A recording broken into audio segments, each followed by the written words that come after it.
Hello नमस्कार दोस्तों, आप सभी का आपके अपने प्यारे से परिवार सेडा क्लासेस यूट्यूब चैनल में एक बार फिर बहुत बहुत है स्वागत है। आज हम 40 क्वेश्चनों को क्या है एनालिसिस करेंगे, जिसको आप सबको टारगेट जो दिया जा रहा है वो 35 क्वेश्चन का जो है वो टारगेट है।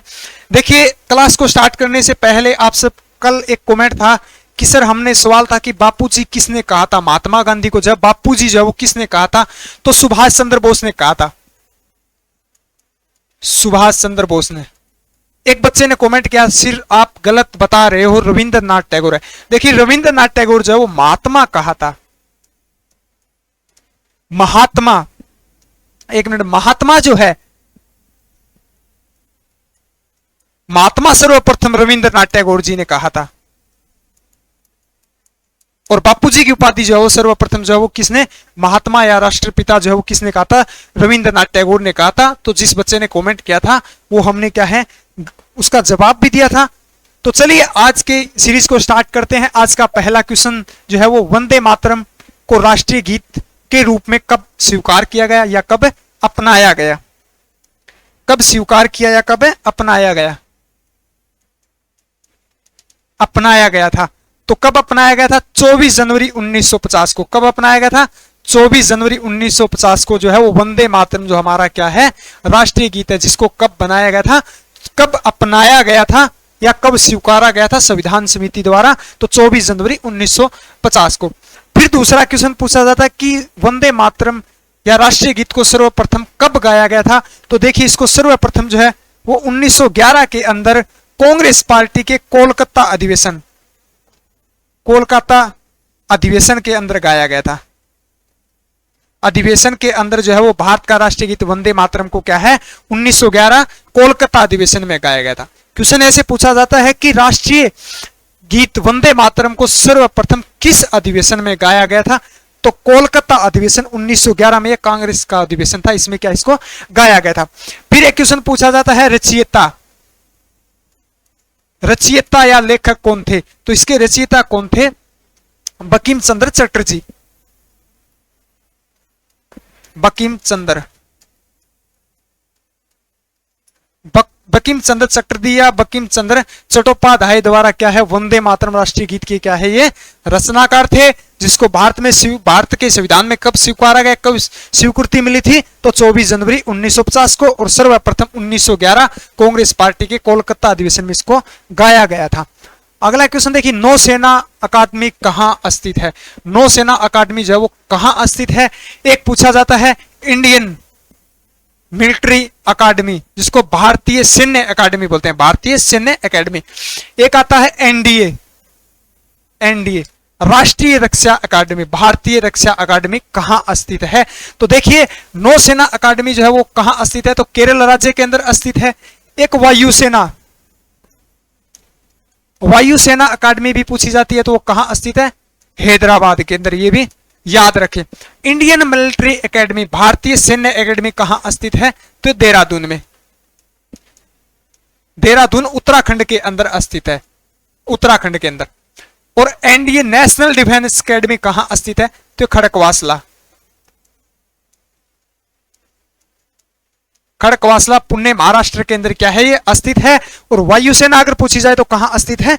हैदराबाद के अंदर क्या है स्थित है। और नौसेना कहां स्थित है? केरल राज्य के अंदर स्थित है। फिर इसकी मुख्य बात यह था कि नौसेना अकेडमी जो है ये एशिया की सबसे बड़ी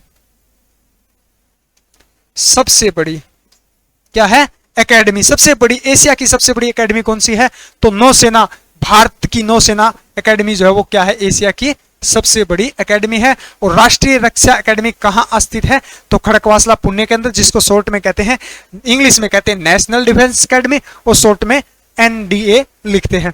और आईएम इंडियन मिलिट्री एकेडमी या भारतीय सैन्य एकेडमी जो कहां स्थित है? देहरादून उत्तराखंड राज्य के अंदर। और देहरादून जो है वो उत्तराखंड राज्य की क्या है कैपिटल यानी राजधानी है। चलिए अगला क्वेश्चन, देश का सबसे ऊंचा टीवी टावर कहां स्थित है? देश का सबसे ऊंचा यानी देश यानी भारत का सबसे ऊंचा टीवी टावर कौन सा है? तो तमिलनाडु राज्य के अंदर स्थित है ये रामेश्वर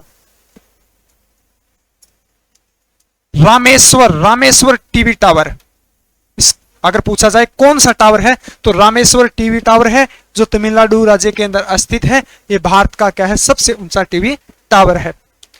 चलिए नेक्स्ट क्वेश्चन, पंचतंत्र ग्रंथ के रचयिता यानी पंचतंत्र जो है वो ग्रंथ जो है उसकी रचना किसके द्वारा की गई थी, तो विष्णु शर्मा, सी ऑप्शन इसका राइट हो जाएगा। और पंचतंत्र की रचना जो है वो चंद्रगुप्त मौर्य काल के समय इसकी क्या है, रचना की गई थी।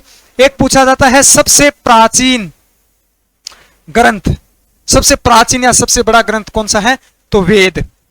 वेद जो है वो सबसे प्राचीन या सबसे क्या है, बड़े क्या है, ग्रंथ है। चलिए नेक्स्ट क्वेश्चन, अगला क्वेश्चन है डायनामाइट में मुख्य रूप से किसका प्रयोग किया जाता है। डायनामाइट में जो है वो किसका प्रयोग किया जाता है, डायनामाइट जो है एक ये क्या है, विस्फोटक है। क्या है, विस्फोटक। तो इसका प्रयोग किस में किया जाता है, यानी सी ऑप्शन हो जाएगा नाइट्रोग्लिसरीन। नाइट्रोग्लिसरीन का क्या है, इसका टेम्परेचर संतुलन के लिए इसका क्या है, प्रयोग किया जाता है। डायनामाइट क्या है, एक विस्फोटक है। तो इसका प्रयोग बस इतना ही पूछा जाता है। नेक्स्ट क्वेश्चन देखिए, दिनार किस देश की मुद्रा है। दिनार जो है वो किस देश की मुद्रा है, तो दिनार जो है वो इराक की मुद्रा है। इराक और एक कुवैत पूछा जाता है। दिनार, इराक और कुवैत दोनों की मुद्रा क्या है, दिनार, यानी जिसको इराकी दिनार या कुवैती दिनार क्या है, इसको बोलते हैं। ईरान की रियाल ज्यादा पूछी जाती है, ईरानी रियाल क्या है, ईरानी रियाल। चलिए नेक्स्ट क्वेश्चन, खून की कमी से कौन सा रोग होता है। कवासी कोरक रोग पढ़ा था हमने कल, किसकी कमी से होता है, वो प्रोटीन की कमी से होता है। और कार्बो एक पढ़ा था हमने, कौन सा, एनीमिया रोग पढ़ा था, जो किसकी कमी से होता है, लोहे की कमी से, यानी आयरन की कमी से। देखिए आपके मन में ये चल रहा होगा कि सर लगभग आप समान ही क्वेश्चनों को रिपीट करें। देखिए काफी बच्चों को नहीं पता, हम प्रत्येक दिन उस क्वेश्चन की भाषा को चेंज करें। इन्हीं क्वेश्चनों को ही पूछा जाता है, कोई बड़ा पैटर्न नहीं है।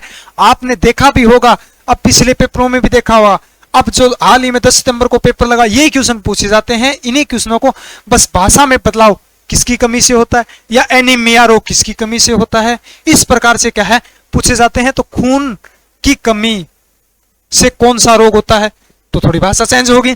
तो कौन सा रोग होता है, एनीमिया रोग होता है। आयरन की कमी से जो है वो कौन सा रोग होता है, एनीमिया या अरक्तता भी इसको बोलते हैं। और एक हेजा का पूछा जाता है, हेजा रोग किसके कारण होता है, तो दूषित भोजन या दूषित जल जो है उसका सेवन करने के कारण क्या है, ये होता है। ट्रिकेमो रोग किस अंग से संबंधित है, सबसे ज्यादा पूछा जाता है, ये आंख से संबंधित है। किससे, आंख से संबंधित है। और हेजा किस रंग को प्रभावित करता है, अंग को, आंत को।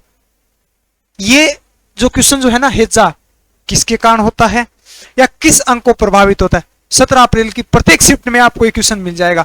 प्रत्येक पुराने पेपर देख लेना, उसमें एक आपको एक क्वेश्चन जो है वो मिल जाएगा, रोग से संबंधित और लगभग हेजा से संबंधित। चलिए अगला क्वेश्चन, चमगादड़ किस प्रकार का प्राणी है, किस प्रकार का वर्गीय जीव या किस वर्ग के अंदर आता है, किस वर्ग के अंतर आता है, वर्ग या किस प्रकार का क्या है, प्राणी जीव है, तो यह एक स्तनधारी है। क्या है, यह एक स्तनधारी है जो उड़ सकता है। दूसरा बात आती है कि चमगादड़ किस तरंगों को छोड़ता है, छोड़ता है या प्रयोग करता है, प्रयोग करता है, या किसके माध्यम से, किस तरंग के माध्यम से उड़ता है, या रात्रि को उड़ता है, या किस तरंगों के माध्यम से देखता है। यानी हम सिंपल सी बात है, हम देखते हैं तभी चलते हैं, तो इसी प्रकार से ये भी क्या है, देखता है। तो ये जो होता है ये परासर्वे तरंगों के कारण, परासर्वे तरंगों के कारण क्या है, जो है वो क्या है, उड़ता है। परासर्वे, एक मिनट दोबारा लिख देते हैं, परासर्वे, परासर्वे या इसको बोलते हैं अल्ट्रासोनिक, अल्ट्रासोनिक तरंग बोलते हैं, जिसके माध्यम से चमगादड़ उड़ता है, जो तरंगे छोड़ता है, तरंगों का उपयोग करता है, या रात्रि को किस माध्यम से उड़ता है, तो परासर्वे तरंगे या इनको अल्ट्रासोनिक तरंगे कहते हैं। जिसकी आती है फिर आवर्ती पूछी जाती है, इसकी क्या पूछी जाती है? आवर्ती पूछी जाती है। आवर्ती आवर्ती आवर्ती कितनी होती है? तो इसकी आवर्ती जो है वो कितनी होती है? 20 हर्ट्ज, 20,000 हर्ट्ज। या आपको लिखा हो मिलेगा, कंफ्यूजन नहीं होना है, आपको मिलेगा 20 के हर्ट्ज। के का मतलब 20,000 होता है, एक के का मतलब 1000, इससे अधिक की ध्वनि होती है। चलिए अगला क्वेश्चन।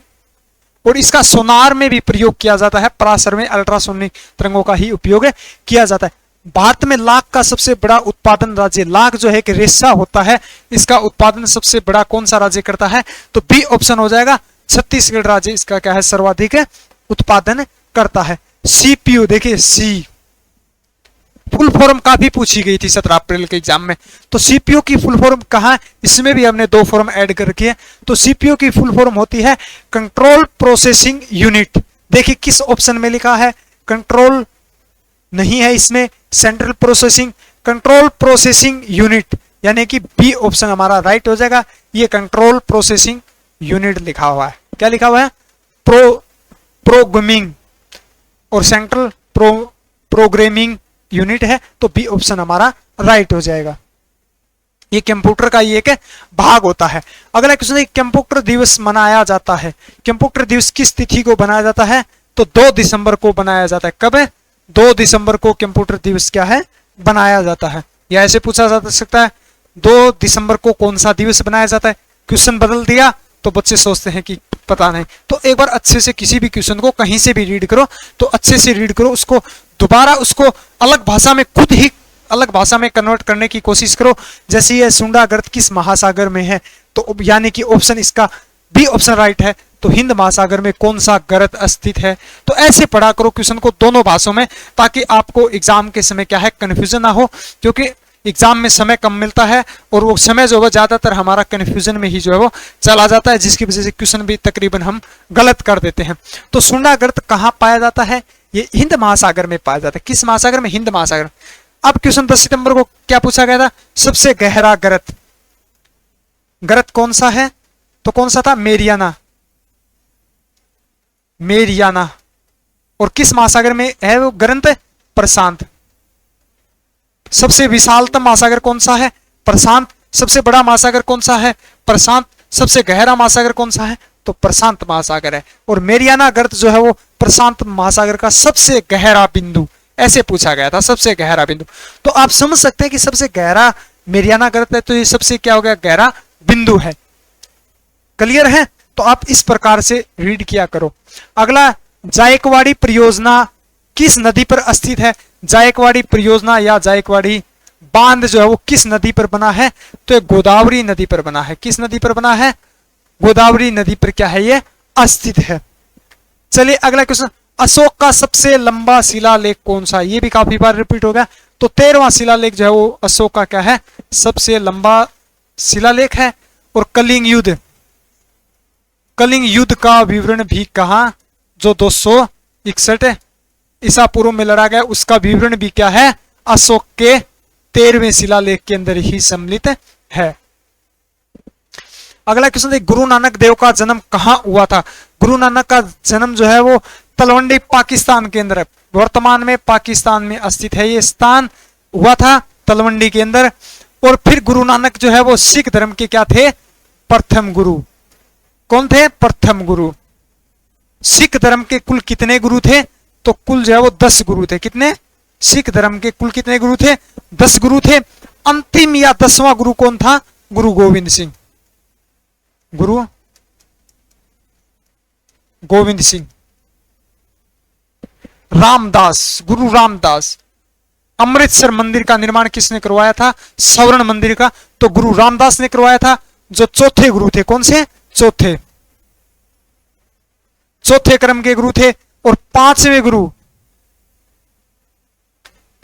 कौन थे? गुरु अर्जुन देव थे, जिन्होंने अमृतसर की क्या है? स्थापना की थी। पहले गुरु गुरु गोविंद सिंह, अंतिम गुरु या 10वें गुरु कौन थे? गुरु गोविंद सिंह थे। और 5वें गुरु जिन्होंने अमृतसर की स्थापना की थी, गुरु अर्जुन देव। और चौथे गुरु गुरु रामदास, जिन्होंने क्या है? स्वर्ण मंदिर का क्या है? निर्माण करवाया था। अगला क्वेश्चन देखिए, वल्लभ भाई पटेल को सरदार की उपाधि किसने दी? वल्लभ भाई पटेल जो है वो उसको सरदार की उपाधि किसके द्वारा दी गई थी? तो किसके द्वारा दी गई थी? बारदोली की महिलाओं द्वारा दी गई थी। किसके द्वारा? बारदोली की महिलाओं द्वारा क्या है इनको यह उपाधि दी गई थी। चलिए अगला क्वेश्चन, संतोष ट्रॉफी का संबंध किस खेल से है? सो संतोष ट्रॉफी का खेल जो है वो फुटबॉल से है, और संतोष ट्रॉफी कप जो है वो काफी पूछा जाता है। 1941 में क्या इसकी स्थापना की गई थी। विनर टीम को यह दिया जाता है। भारत में कितने ज्योतिर्लिंग है? भारत में कितने ज्योतिर्लिंग है? तो भारत में कुल जो है वो 12 ज्योतिर्लिंग है। कितने हैं? 12 ज्योतिर्लिंग है। चलिए अगला क्वेश्चन, युद्धगान घाटी कहाँ स्थित है? तो युद्धगान घाटी जो वो कहाँ स्थित है? यह एक फूलों की घाटी है। फूलों की घाटी है। यह क्या है? एक फूलों की घाटी है जो सिक्किम राज्य के अंदर क्या है? स्थित है। एक पूछा जाता है फूलों की घाटी। फूलों की घाटी किसे कहा जाता है? तो उत्तराखंड को। किसको कहा जाता है? उत्तराखंड राज्य को फूलों की घाटी कहा जाता है। और ये युद्धगान घाटी जो है वो क्या है? ये जंगली फूलों की घाटी है। क्या है? जंगली फूलों की घाटी है जो सिक्किम राज्य के अंदर स्थित है। ओनली अगर पूछा जाए फूलों की घाटी तो उत्तराखंड को कहा जाता है। एक साइलेंट वैली पूछा जाता है, वो कहां स्थित है? केरल राज्य के अंदर स्थित है। यूपीआई जो पेमेंट ट्रांजैक्शन के लिए हम उपयोग करते हैं सबसे ज्यादा, फोन पे, गूगल पे, पेटीएम या यूपीआई के तहत हम पेमेंट करते हैं, उसकी फुल फॉर्म क्या होती है? Unified payment interface. Unified payment interface इसकी क्या है? फुल फॉर्म है। चलिए नेक्स्ट क्वेश्चन, रक्त का शुद्धिकरण कहाँ होता है? रक्त का शुद्धिकरण, रक्त जो है वो शुद्ध कहाँ होता है? तो रक्त का शुद्धिकरण जो है वो कहाँ होता है? किडनी के अंदर होता है। किडनी या गुर्दे के अंदर। किडनी या गुर्दे के अंदर क्या है? इसका क्या है? शुद्ध होता है। और इस प्रक्रिया को क्या कहते हैं? डायलिसिस। डायलिसिस इस प्रक्रिया को क्या कहते हैं? डायलिसिस कहते हैं। क्या कहते हैं? डायलिसिस इस प्रक्रिया को क्या है? कहा जाता है।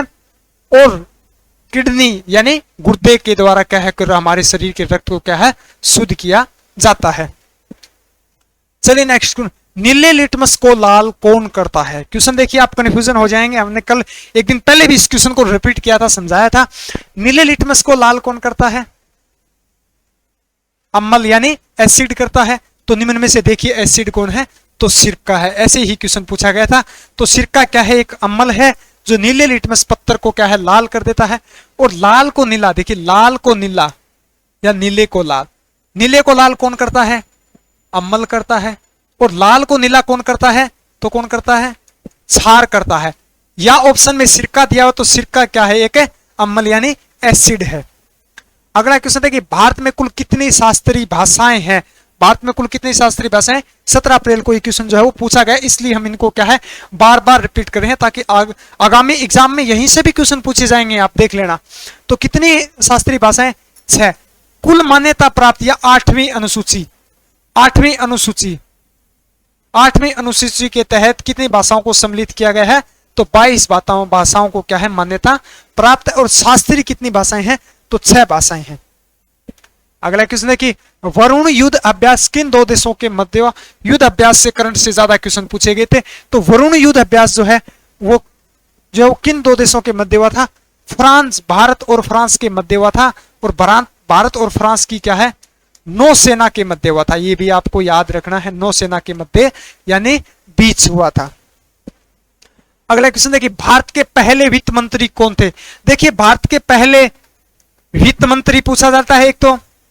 एक पूछा जाता है भारत का गृह मंत्री पूछा जाता है। एक भारत का पहला क्या है? कानून मंत्री। भारत का राष्ट्रपति भी पूछा जाता है, उपराष्ट्रपति भी पूछा जाता है, प्रधानमंत्री भी पूछा जाता है, महिला प्रधानमंत्री भी पूछा जाता है। तो भारत के पहले वित्त मंत्री कौन थे? तो पहले वित्त मंत्री सन्मुख चेट्टी जो भारत के पहले वित्त मंत्री थे। और पहले गृह मंत्री कौन थे? तो सरदार वल्लभ भाई पटेल जो है वो भारत के क्या थे? पहले गृह मंत्री थे। और कानून मंत्री कौन थे? अंबेडकर, भीमराव अंबेडकर भारत के पहले कानून मंत्री थे। भारत के पहले प्रधानमंत्री कौन थे? तो कौन थे? जवाहरलाल नेहरू। और भारत के पहले राष्ट्रपति कौन थे? डॉक्टर राजेंद्र प्रसाद। और राधाकृष्णन जो थे वो भारत के पहले उपराष्ट्रपति थे। भारत की पहली महिला प्रधानमंत्री कौन थी? तो इंदिरा गांधी। चलिए अगला क्वेश्चन, मानव की खोपड़ी में कितनी हड्डी होती है? मानव की खोपड़ी में या मानव के सिर में, दोनों अलग अलग है, खोपड़ी और सिर दोनों अलग अलग होते हैं। खोपड़ी में कितनी भाषाएं हैं? 22 भाषाएं हैं। कितनी है? 22 भाषाएं हैं। देखिए सिर हमारा ये हिस्सा होता है, सिर हमारा ये हिस्सा होता है।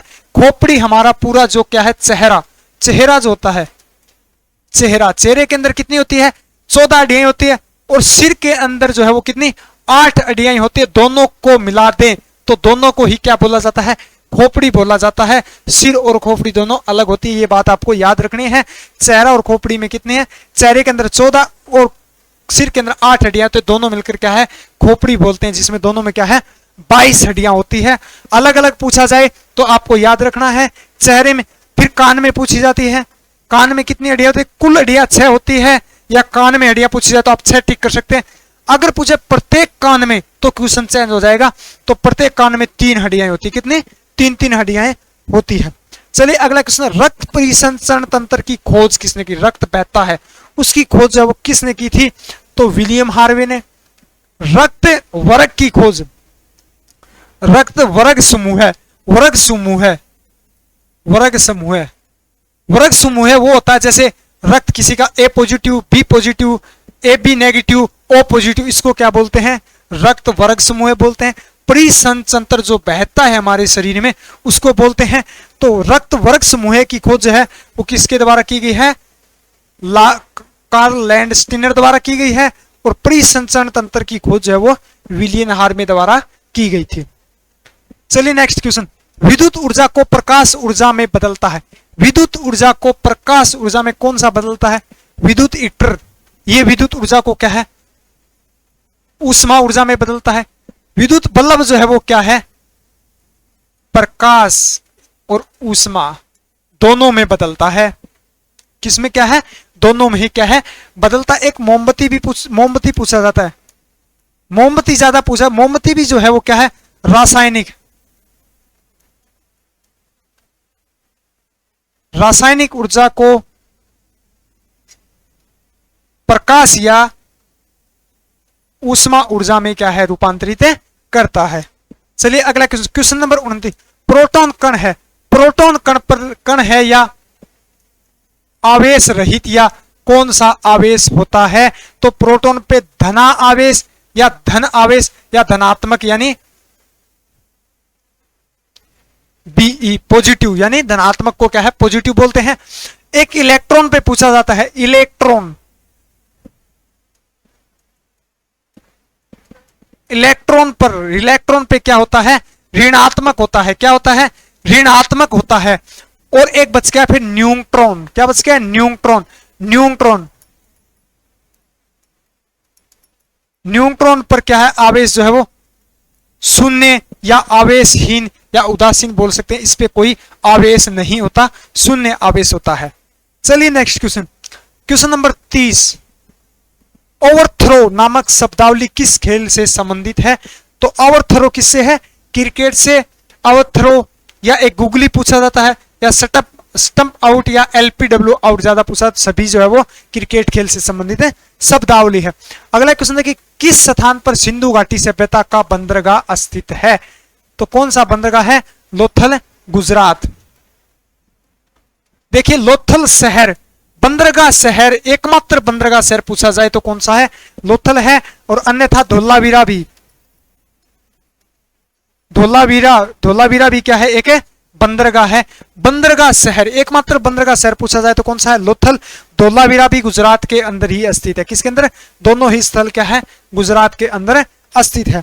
अगला क्वेश्चन है कि क्वेश्चन नंबर 32, महात्मा गांधी का जन्म कब हुआ था? तो महात्मा गांधी का जन्म जो है वो 2 अक्टूबर 1869 के अंदर महात्मा गांधी का क्या है? जन्म हुआ था, जिसको महात्मा गांधी की क्या जयंती के रूप में भी क्या है? बनाया जाता है। तो बी ऑप्शन हो जाएगा। इनकी मृत्यु, मृत्यु भी पूछी जाती है, तो इनकी मृत्यु कब हुई थी? तो इनकी मृत्यु जो है वो 30 जनवरी 30 जनवरी 1948 को क्या है, नथुराम गोडसे द्वारा गोली मार के इनकी क्या है, हत्या की गई थी। इस दिन को किस उपलक्ष्य में मनाया जाता है, शहीद दिवस के रूप में।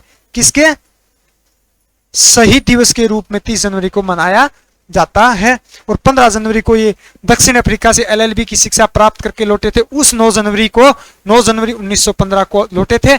उस 9 जनवरी को प्रवासी दिवस के रूप में बनाया जाता है। बिहार का शोक किस नदी को कहा जाता है, तो बिहार का शोक जो है वो कोसी नदी को कहा जाता है। बाढ़ग्रस्त क्षेत्र है, बाढ़ सबसे ज्यादा आती है। अगला क्वेश्चन, हेली धूम, देखिए हेली धूमकेतु दिखाई देता है। हेली धूमकेतु कितने वर्षों बाद दिखाई देगा या देता है, तो कितने, 76 वर्षों बाद दिखाई देता है। ये एक पुच्छल तारा है, ये क्या है, तारा है। अगर पूछा जाए हेली धूमकेतु क्या, ऐसे पूछा गया है, तो ये एक तारा है जो 76 वर्ष दिखता है। 76 वर्ष बाद क्या है, दिखाई देगा। एक पूछा था अंतिम बार कब दिखाई दिया था, तो अंतिम बार जो है ये कब दिखाई दिया था, 1986 के अंदर, और 76 वर्ष बाद दिखाई देता है। तो आप ऐड करके देख लेना कि आगामी यानी कि आगे कब दिखाई देगा। अंतिम बार 1986 में दिखाई दिया। दालें किसकी सबसे अच्छी स्रोत होती है, दाल जो होती है वो किसकी सबसे अच्छी स्रोत होती है, तो दाल सबसे अच्छी किसकी होती है, प्रोटीन की होती है। किसकी, प्रोटीन की। सोयाबीन ज्यादा पूछा जाता है, सोयाबीन, सोयाबीन में सर्वाधिक क्या है, प्रोटीन की मात्रा होती है। और वसा सर्वाधिक किस में मात्रा होती है, तेल, तेल या घी के अंदर जो सर्वाधिक वसा की मात्रा होती है। विटामिन जो है वो मुख्य सब्जियां फलों से प्राप्त होती है। सर्वाधिक कार्बोहाइड्रेट पूछा जाता है, तो चावल के अंदर, जिसके अंदर चावल या आपको मिलेगा केला, चावल या केले के अंदर सर्वाधिक क्या है, कार्बोहाइड्रेट की मात्रा होती है। और तेल की वसा की मात्रा जो वो तेल या घी के अंदर पाई जाती है। अगला क्वेश्चन है कि पृथ्वी के भूपटल में कौन सा तत्व प्रचुर मात्रा में पाया जाता है, या वायुमंडल में, वायुमंडल में कौन सी गैस पाई जाती है, वायुमंडल में, तो भूपटल में कौन सा पाया जाता है, तो ऑक्सीजन पाई जाती है। कौन सी, पृथ्वी के भूपटल पर कौन सा प्रचुर मात्रा में पाया जाता है, तो ऑक्सीजन पाई जाती है। और वायुमंडल में कौन सी पाई जाती है, वायुमंडल में कौन सी पाई जाती है, नाइट्रोजन 78%। कौन सी, नाइट्रोजन 78% पाई जाती है। मलेरिया से प्रभावित अंग, मलेरिया से कौन सा अंग प्रभावित होता है, तो मलेरिया जो है वो प्रोटोजोआ, प्रोटोजोआ रोग है, प्रोटोजोआ द्वारा होने वाला रोग है। और ये पलिया या तिल्ली, तिल्ली को प्रभावित क्या है, करता है। आपको पलिया या तिल्ली मिला गया देखने को। अगला क्वेश्चन है कि दक्षिण की गंगा किस नदी को कहा जाता है, दक्षिण की गंगा किसको कहा जाता है, गोदावरी को। और भारत की गंगा आप सबको पता ही है, राष्ट्रीय नदी किसको कहा जाता है, गंगा नदी को भारत की क्या है, गंगा को कहा जाता है। और एक वर्त गंगा पूछा जाता है, कावेरी को कहा जाता है। किसको, कावेरी को। और दक्षिण भारत की गंगा गोदावरी को। और दक्षिण भारत की सबसे बड़ी नदी या प्रायद्वीपीय भारत की सबसे बड़ी नदी कौन सी है, तो गोदावरी नदी है। भारत की सबसे बड़ी नदी कौन सी है, तो वो गंगा नदी है। क्लियर है। अगला क्वेश्चन, कांग्रेस की पहली महिला अध्यक्ष कौन थी, यानी कांग्रेस पार्टी की पहली महिला पूछी गई है, तो महिला कौन थी, एनी बेसेंट। कौन थी, एनी बेसेंट। और पहले अध्यक्ष कौन थे, वयोमेश चंद्र बनर्जी, चंद्र बनर्जी जो कांग्रेस पार्टी के क्या थे, पहले अध्यक्ष थे। 1885 में इसकी क्या थी, स्थापना की गई थी, किसके द्वारा, एओ हयूम द्वारा, एओ हयूम द्वारा। पहली महिला पूछी जाए तो कौन थी, एनी बेसेंट। आर्य समाज की स्थापना किसने की, आर्य समाज की स्थापना जो किसने की थी, दयानंद, स्वामी दयानंद सरस्वती द्वारा की गई थी। कब की गई थी, 1875 में, 1875 में की गई थी।